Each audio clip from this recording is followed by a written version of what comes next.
नमस्कार साथियों, आज हम जानेंगे एआरएन नंबर सीपी मेथड से कैसे रिन्यू किया जाता है। तो एआरएन नंबर हर म्यूचुअल फंड डिस्ट्रीब्यूटर के लिए अपडेटेड रखना इम्पोर्टेंट है। एआरएन हर 3 साल के बाद रिन्यू करना पड़ता है। तो रिन्यूअल के समय हमारे पास दो ऑप्शन है, या तो हम NISM सीरीज़ 5 का एग्ज़ाम वापस दे सकते हैं, या तो फिर कंटिन्यूइंग प्रोफेशनल एजुकेशन प्रोग्राम यानी CP ट्रेनिंग प्रोग्राम। ये एक फुल डे ट्रेनिंग प्रोग्राम होता है जहाँ पे हमें NISM से म्यूचुअल फंड इंडस्ट्री के बारे में कुछ नए अपडेट्स और चेंजेस के बारे में ट्रेनिंग दी जाती है। ये एक full day training program attend करने के बाद अपना एआरएन कोड जो है वो ऑटोमेटिकली रिन्यू हो जाता है। और अभी आगे जानेंगे उसकी फ़ीस और उसकी प्रोसेस के बारे में। तो अभी एक्सपायरी की बात करते हैं। तो अपना एआरएन कोड का जो एक्सपायरी डेट है वहाँ से 6 महीना पहले से हम अपना कोड जो है वो कभी भी रिन्यू करवा सकते हैं। तो यहाँ पे कन्फ्यूजन होता है बीच में लोगों का कि अगर हम 4 महीना या 6 महीना पहले ही कोड को रिन्यूअल करवाते हैं तो हमारा डेट वहाँ से कंटिन्यू होगा। तो ऐसा नहीं है, आप भले 3 महीना या 6 महीना कभी भी पहले रिन्यूअल करवाओ, मगर आपका जो कोड है उसका जो एक्सपायरी डेट है उसके नेक्स्ट डे से ही 3 साल के लिए जो है रिन्यूअल होगा। सो अभी शुरुआत करेंगे। सबसे पहले CP ट्रेनिंग का रजिस्ट्रेशन करवाना है हमें। तो लॉगिन करेंगे NISM वेबसाइट में। वेबसाइट का लिंक आपको डिस्क्रिप्शन बॉक्स में दिया गया है। तो लॉगिन ईमेल आईडी पासवर्ड डाल के लॉगिन करो। लॉगिन करने के बाद डैशबोर्ड पे यहाँ पे एनरोल पे क्लिक करो। एनरोल पे क्लिक करने के बाद यहाँ पे आपका हमें एग्ज़ाम देने का नहीं है, तो हम CP ट्रेनिंग अटेंड करेंगे। तो यहाँ पे CP सिलेक्ट करेंगे। उसके बाद सिलेक्ट करेंगे मॉड्यूल NISM 5 का म्यूचुअल फंड डिस्ट्रीब्यूशन। उसके बाद कैटेगरी नॉर्मल और नेक्स्ट करेंगे। नेक्स्ट करने के बाद अपने को सेंटर सिलेक्ट करने का ऑप्शन दिया गया। यहाँ पे हम अपने कन्वीनियंस के हिसाब से जो भी हमारे करीब का लोकेशन रहेगा और जो भी हमारे फ्री टाइम, जब भी आपको फ्री टाइम है उस डेट को सिलेक्ट करने के लिए यहाँ पे आपको ऑप्शन दिया जाएगा। तो आप अपने करीब का लोकेशन सिलेक्ट करो, उसके बाद डेट सिलेक्ट करो। तो उस डेट और लोकेशन के हिसाब से जो भी सेंटर्स आपके पास जो अवेलेबल है वो यहाँ पे शो करेंगे। उसमें से आपको जो सही लोकेशन लगेगी वहाँ पे आप क्लिक करके पेमेंट के लिए प्रोसेस कर सकते हो। यहाँ पे ध्यान दो कि जो भी लोकेशन सिलेक्ट करोगे वो जितना पास में रहेगा उतना अच्छा है, क्योंकि ट्रेनिंग प्रोग्राम जो है ये सुबह 10 बजे से लेकर 4 बजे तक है। तो हम वहाँ पे टाइमली पहुँच सके तो इस हिसाब से हम सिलेक्ट करेंगे। उसके बाद जो पेमेंट प्रोसेस है वो हम कार्ड, UPI और नेट बैंकिंग से कर सकते हैं।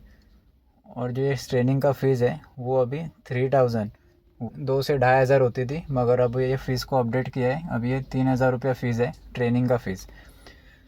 तो ये फ़ीस भरने के बाद NISM पे वही अपना एनरोलमेंट सेक्शन में आपको एडमिट कार्ड भी मिल जाएगा। एडमिट कार्ड डाउनलोड कर लीजिए।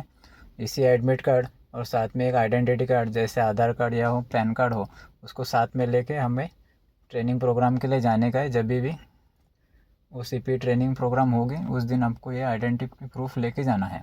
अपना CP ट्रेनिंग अटेंड करने के बाद यहाँ पे एक फुल डे ट्रेनिंग में इसमें आपका 2 से 3 बार अटेंडेंस लिया जाएगा और आपको जो भी ट्रेनिंग के बारे में, पूरे सेक्टर के बारे में सिखाया जाएगा।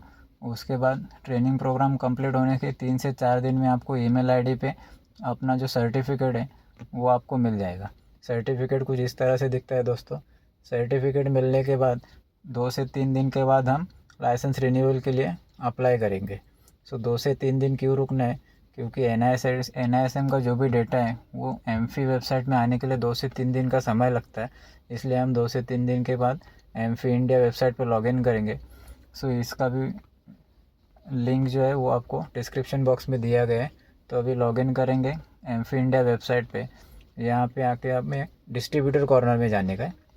डिस्ट्रीब्यूटर कॉर्नर में जाने के बाद यहाँ पे registration and renewal of ARN वहाँ पे जाएंगे।